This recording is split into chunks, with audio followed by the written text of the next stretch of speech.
oncology colleagues in cases where very extensive surgery is necessary.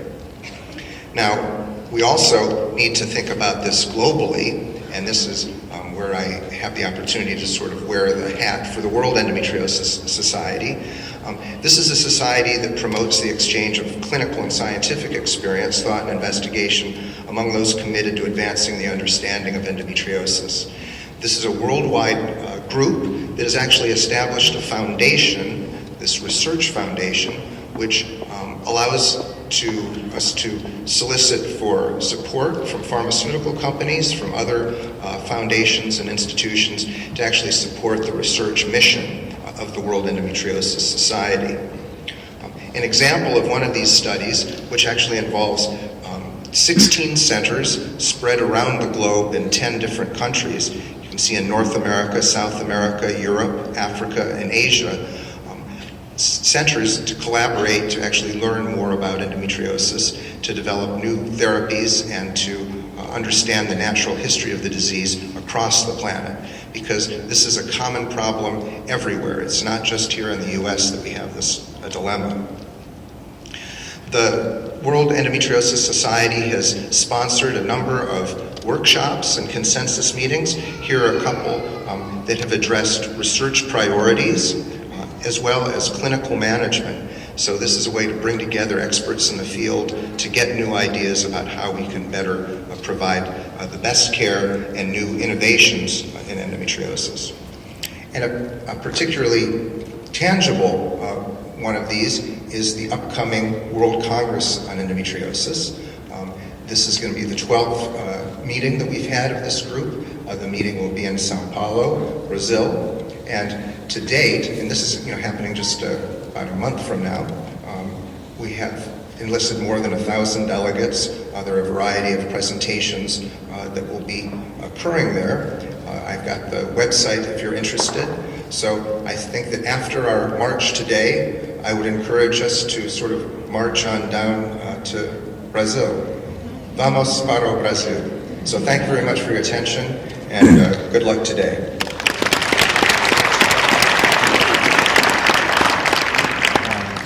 Thank you, Dr. Taylor. Can we have a round of applause for the entire panel that we just heard from this morning? Thank you. And it is my privilege again at this time to ask Dr. Cameron Nazat to come back to the podium.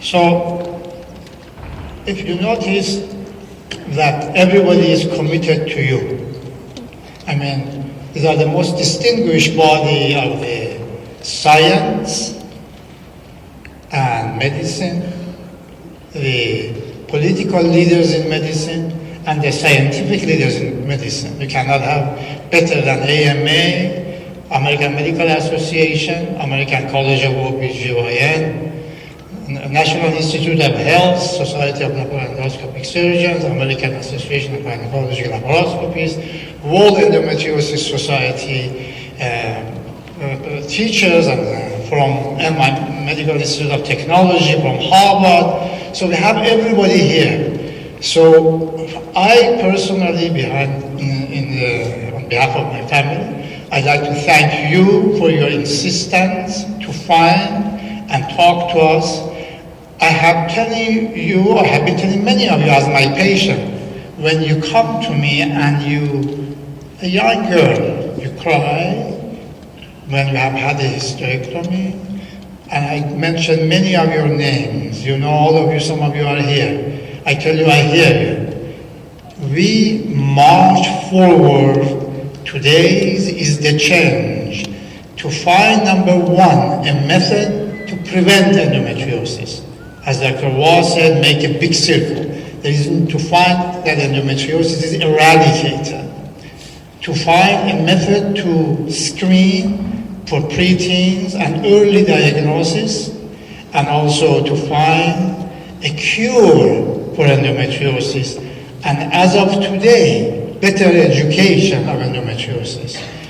Personally, I thank you. We have put a most honorable, powerful panel for you. Please don't be shy to come and ask them the question. Dr. Sandy Carson, is Sandy here?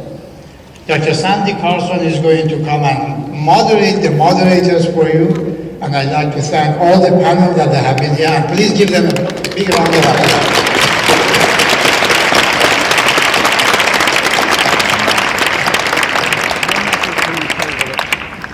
So the next panel, so I'd like you to take charge, and if you have a question, ask this panel.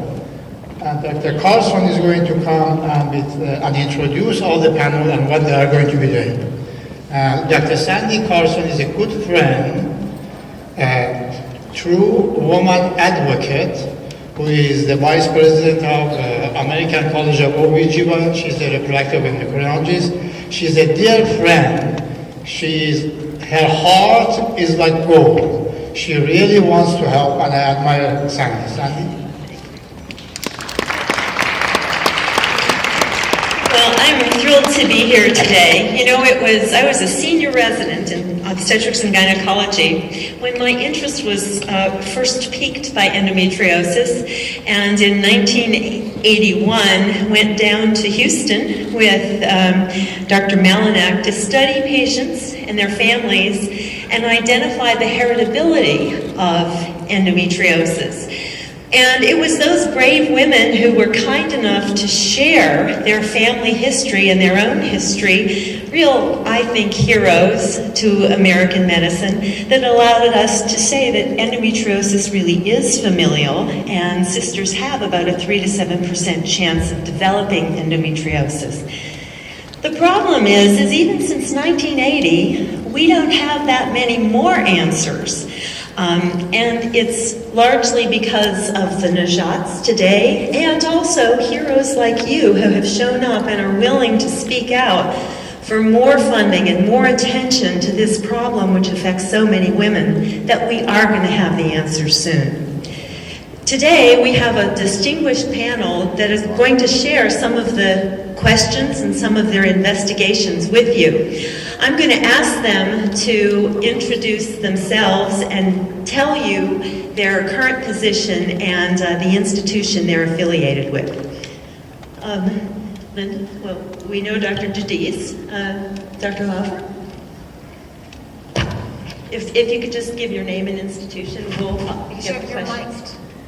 Mark Laufer. Where are you from? Mark Laufer. I'm from Harvard Medical School at Brigham and Women's Hospital and Boston Children's Hospital. I'm Pam Stratton. I work at the National Institutes of Health. You may not realize this, but there's actually a hospital where we see patients, and I do endometriosis research there. I'm Linda Griffith. I'm from the Massachusetts Institute of Technology. I'm a professor of biological engineering and mechanical engineering, and I direct a center at MIT focused on gynecological problems, and particularly endometriosis. My name is Erin Wolf, and I'm also at NIH in the National Institutes of Child Health and Human Development, as well as the National Heart, Lung, and Blood Institute, studying regenerative disorders and reproduction and looking at stem cell therapies to treat women and their disorders. I'm Kyron Skinner, a former patient of Cameron Nejat and a professor at Carnegie Mellon University. Hi, I'm Barb Kalora, and I am President and CEO of Resolve, the National Infertility Association. We are a patient advocacy organization for men and women here in the United States with infertility. Hello, I'm James Robinson. I'm here at George Washington University, where I direct our Division of Minimally Invasive Surgery and our Fellowship in Minimally Invasive Surgery, training the next generation of surgeons to treat this disease. I also am honored to sit on the Board of Trustees at the American Association of Gynecologic Laparoscopists. I'm Farhan Nejat. I'm a gynecologist oncologist. I'm a professor of OB/GYN in Mount Sinai Hospital in New York. And my interest, besides taking care of the patients with endometriosis, is cancer arising from endometriosis, which is a very hot and interesting topic. Thank you. I'm Srinath Nejat. I am in Atlanta practicing in endometriosis, and also I work internationally forming organizations to increase awareness around the world. So I do a lot of volunteer work teaching and doing surgery in the countries who really need help to advance treatment of endometriosis. I'm Mary Lou Ballwig. I started the Endometriosis Association in 1980 after being bedridden and promising God that when I got back on my feet, I would do something. So since then, we've done an enormous amount of research, have funded and promoted research, have lobbied Congress continuously for research money. We also have 4 books and our basic brochure back there in 31 languages. And I'm very happy to meet all of the women with endometriosis today. Thank you.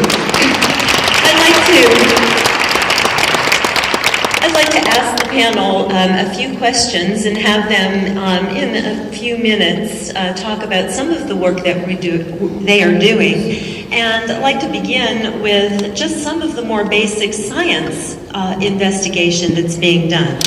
So, Dr. Griffith, I would like to hear from you about some of the work that you're doing with peritoneal fluid in endometriosis. I think that it's fine to just go ahead and stay in your seats if you can. You all have microphones, and just discuss your investigation with endometriosis. So I'm a professor of engineering at MIT, and one of the things that bringing people in from different disciplines can do is look at things from different perspectives. When my colleagues and I, Doug Laufenberger and others who work in systems biology, started thinking about working with endometriosis, there had been a lot of work done examining the environment in the abdominal cavity, where there's a lot of inflammation associated with lesion formation and invasion into the underlying tissues. And so there have been individual pathways and molecules studied, but we thought, well, maybe if we take some of the approaches that are being applied to chronic inflammation and study a whole lot of molecules unbiased, and we go in and we think maybe with endometriosis it could be like breast cancer, where 2 patients with the same surgically appearing tumor actually have very different diseases. Maybe in endometriosis, patients with similar lesions have very different mechanisms of molecular mechanisms of disease, and maybe patients with very different surgical presentations actually have very similar mechanisms. So we studied a whole 50 molecules involved in immune regulation that are in the abdominal cavity, and we did some math, a lot of powerful mathematics, to look how molecules change together.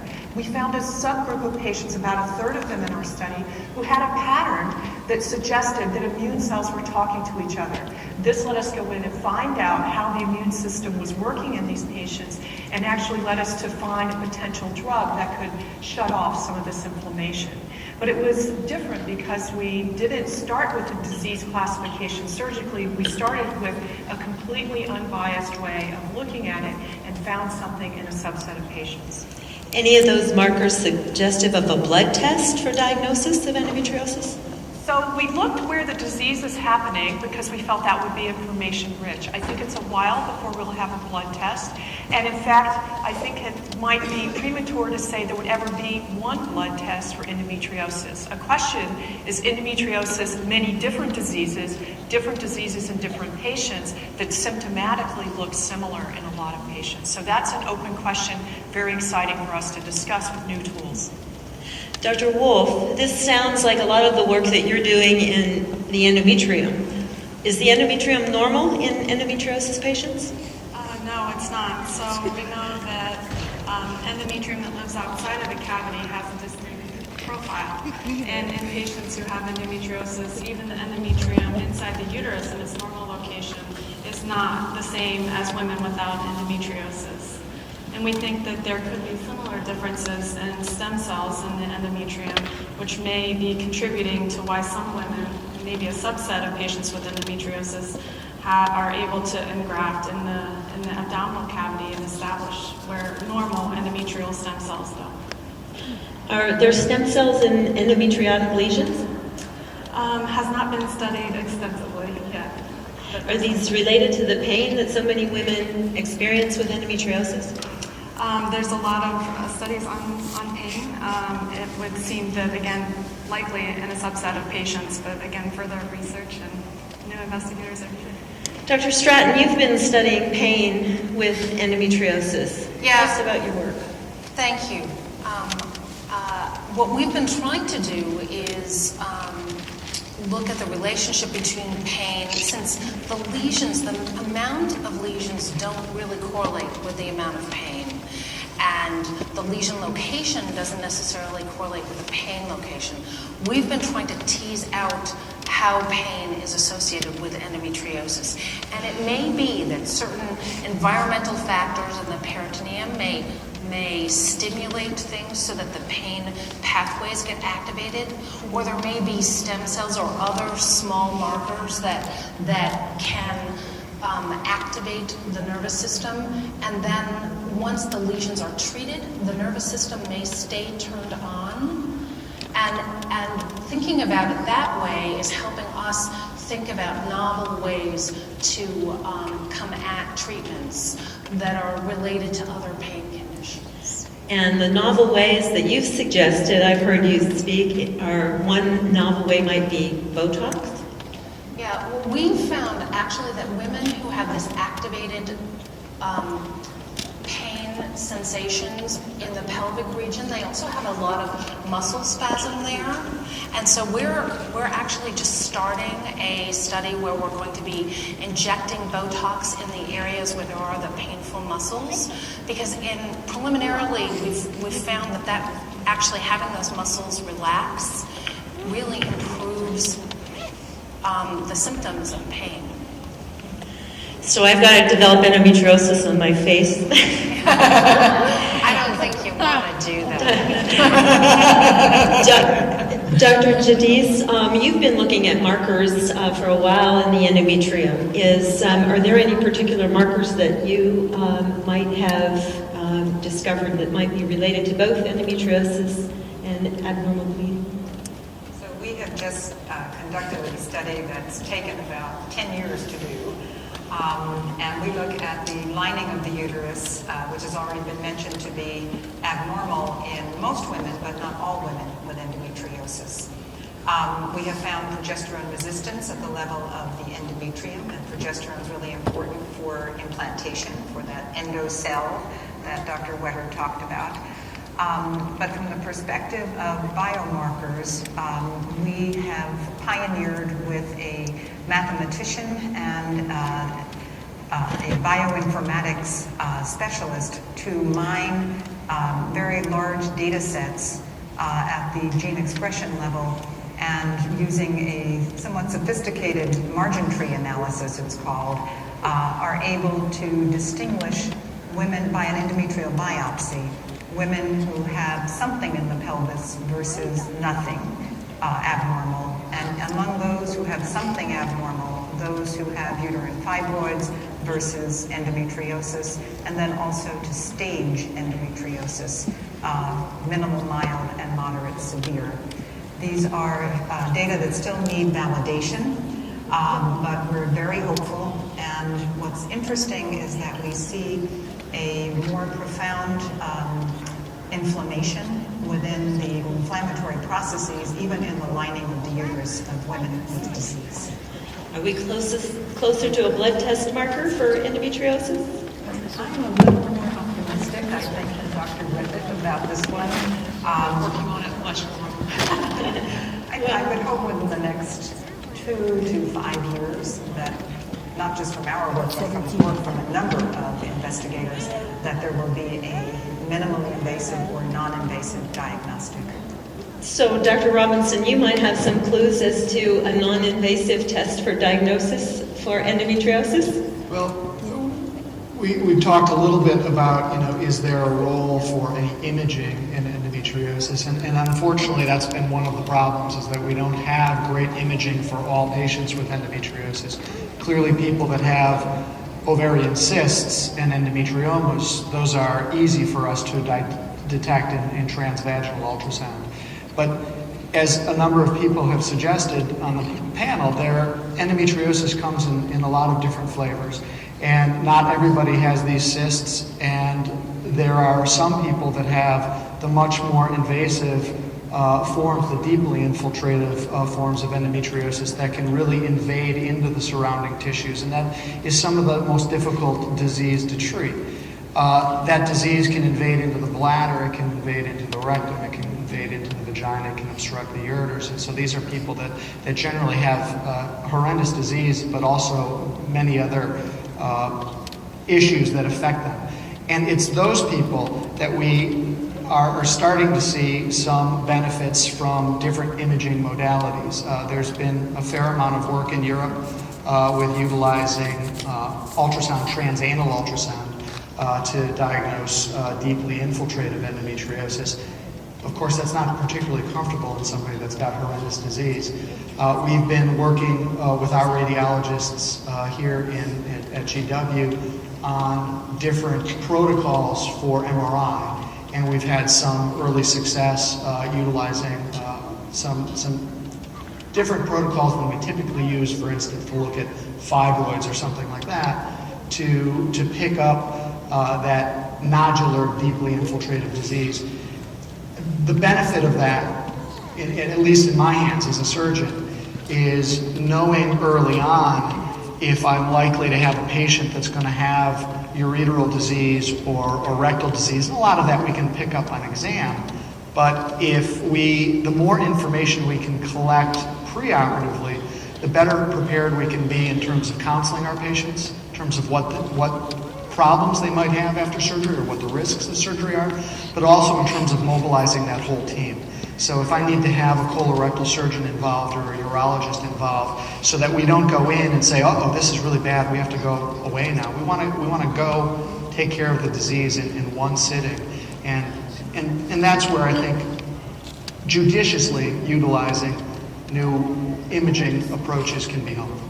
So what's your guess? What will you say? Let's say 5 years from now will be the best imaging technique for this diagnosis. Oh God, unfortunately I think so many people have got sort of more diffuse peritoneal disease that at this point I don't think we have a great imaging, and I can't really speculate on what it will be. It would be so nice to have an imaging test or a non-invasive test, especially in adolescents, for diagnosis in adolescents. Dr. Laufer, you've done a lot of work at Boston Children's with endometriosis in adolescents. Tell us, is this a different disease in adolescents? It's an excellent question. I don't know that we're clear on whether it's a different disease in adolescents. I think the importance is to make the diagnosis as an adolescent and to acknowledge that adolescent girls do have pain. And the youngest patient we've had with endometriosis is 7. We've seen it in young girls when they develop breasts. Not surprising, as it's an estrogen-dependent disease. But I think the important thing is that a lot of these girls fall through the cracks. The pediatricians may not be aware of the diagnosis. Gynecologists may not be comfortable treating adolescents. And the goal really is to have it on the radar screen and make sure that these girls are listened to so that they don't suffer needlessly and we can make an early diagnosis. Early diagnosis, I think, is the key, as you said, because if we make a diagnosis early and we can diagnose it, treat it surgically, and then with medications, we can keep the disease from progressing so that these women don't suffer as adults or as adolescents, and also so that we can preserve fertility and decrease the disease from progressing. Okay. How do you diagnose endometriosis in adolescents? It's a great question. So adolescent endometriosis does look somewhat different than typical adult endometriosis. We do find it, and it tends to be a diffuse disease of the peritoneum. And typically it's diagnosed laparoscopically, since, as everybody's mentioned on the panel, we do not yet have a blood test, a saliva test, or urine test. We look forward to the time that will be available so that we can make an earlier diagnosis, but at this point the diagnosis is made surgically.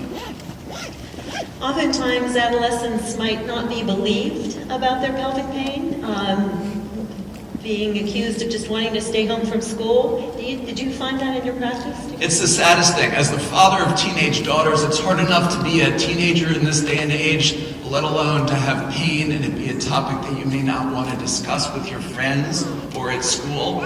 And it's sad how many times every day I hear a young woman say that she's been in pain and she's been told it's in her head or she should see a psychiatrist. We need to validate their pain. We need to listen to these young women and acknowledge that they have pain. And that's how we can teach young women to be resilient and understand their disease and empower them for their own health care in the future.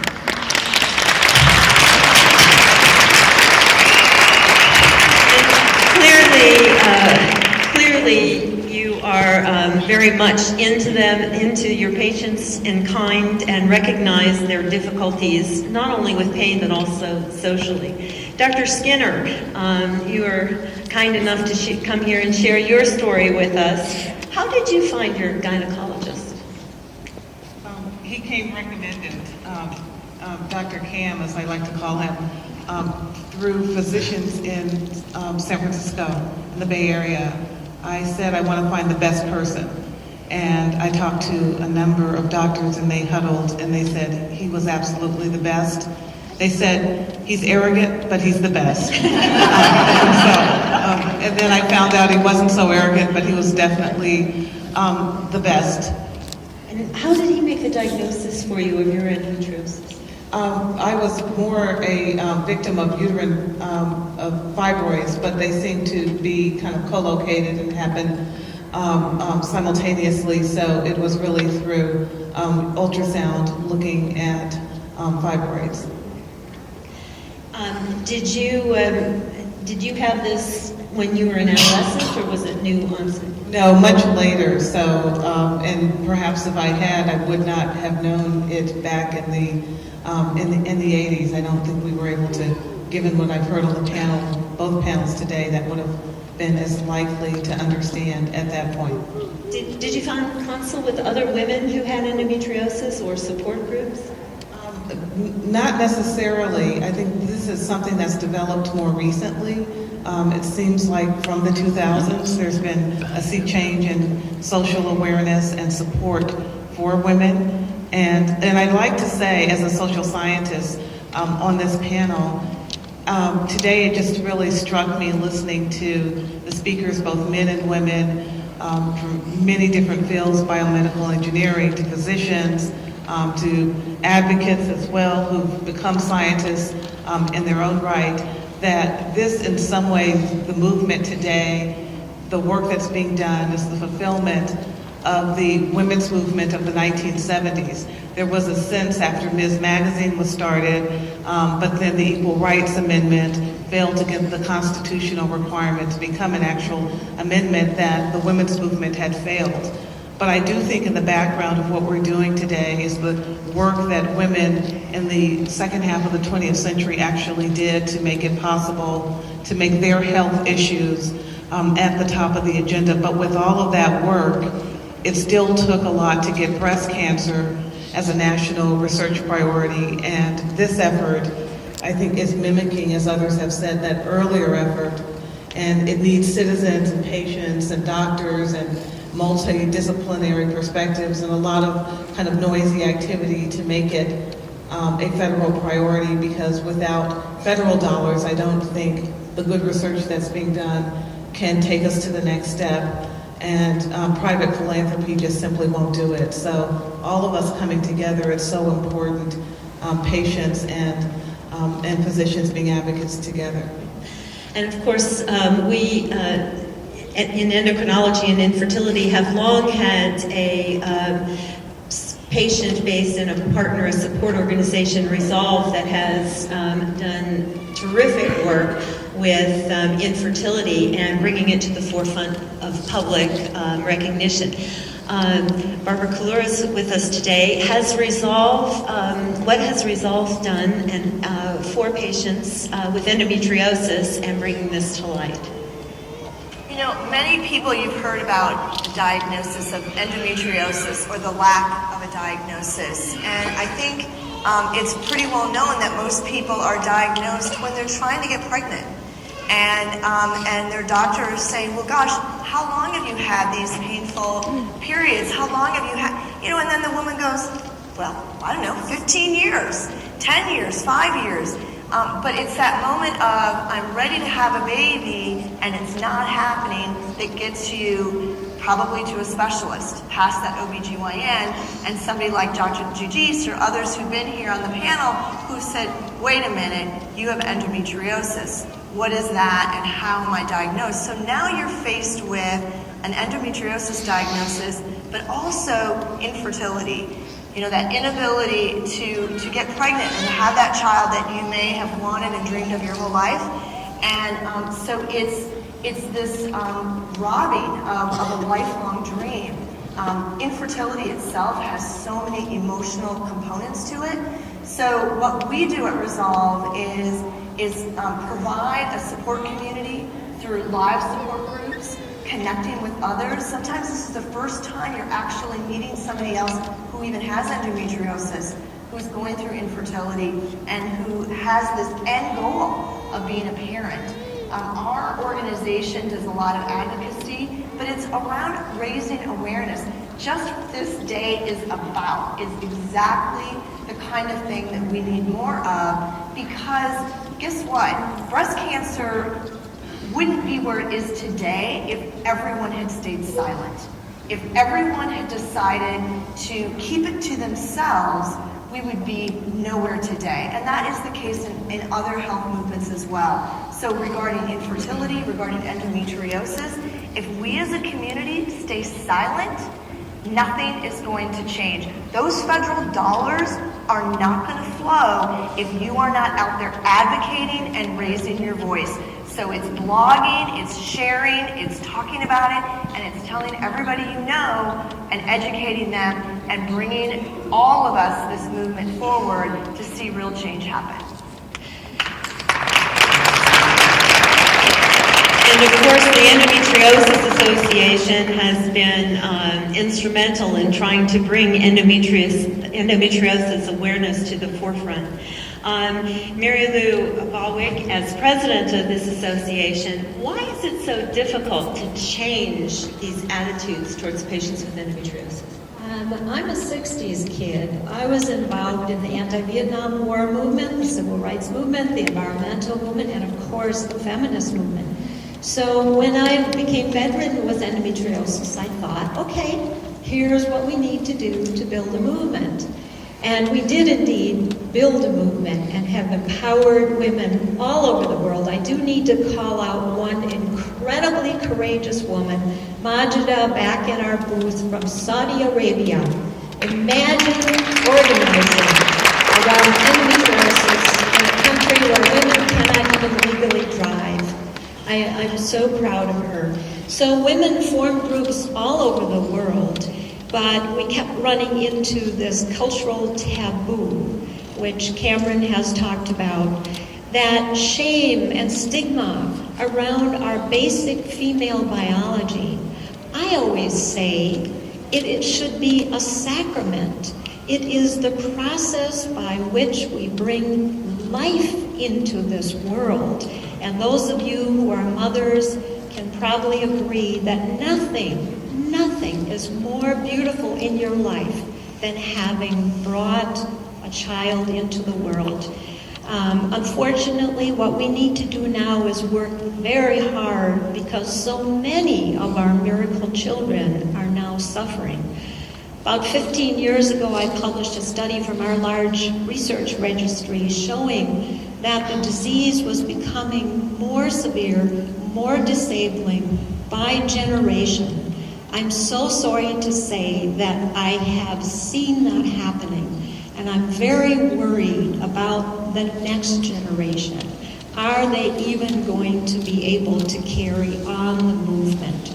So, to empower yourselves, one thing I recommend for everyone to do, write, don't call, write carefully, not angrily, to each of the doctors who did not diagnose you, who told you it was in your head, who dismissed you, who were patronizing to you. Write each doctor, not angry, and say, this is what happened to me.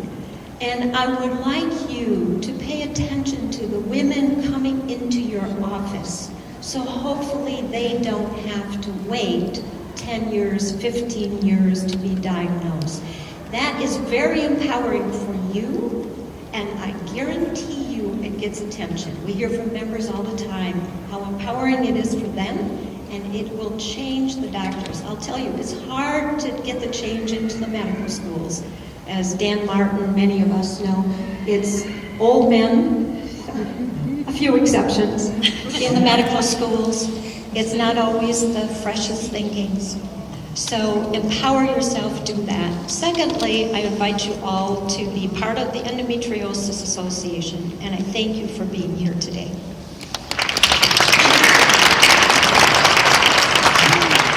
It's very difficult, of course, not only for women with endometriosis with pain and worrying about infertility and what's next with the next period, but also this disease has many invasive aspects, traveling where it really shouldn't be, and women are often also afraid of cancer. Dr. Ghaffar Najat, your work on cancer in endometriosis has some important aspects to contribute to our knowledge about this. Tell us what you found. Thank you very much. First of all, I want to assure you, not every woman with endometriosis will develop cancer. So a lot of patients that have endometriosis, when they hear about cancer arising from endometriosis, they get paranoid and afraid.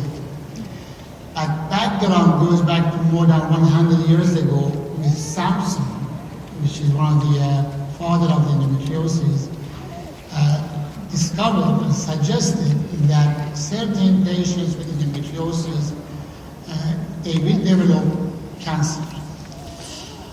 Now we have realized that ovarian cancer, all you know, it is a very deadly disease, very scary condition. Actually, there are two different types in a simple way. One group, which is highly aggressive, called serous carcinoma, high-grade serous carcinoma. The origin seems to be fallopian tubes. And another group, which is most of the time less aggressive, we call it endometrioid or low-grade serous carcinoma or borderline and clear cell carcinoma. The background could be endometriosis. We knew that early stage endometriosis has good prognosis.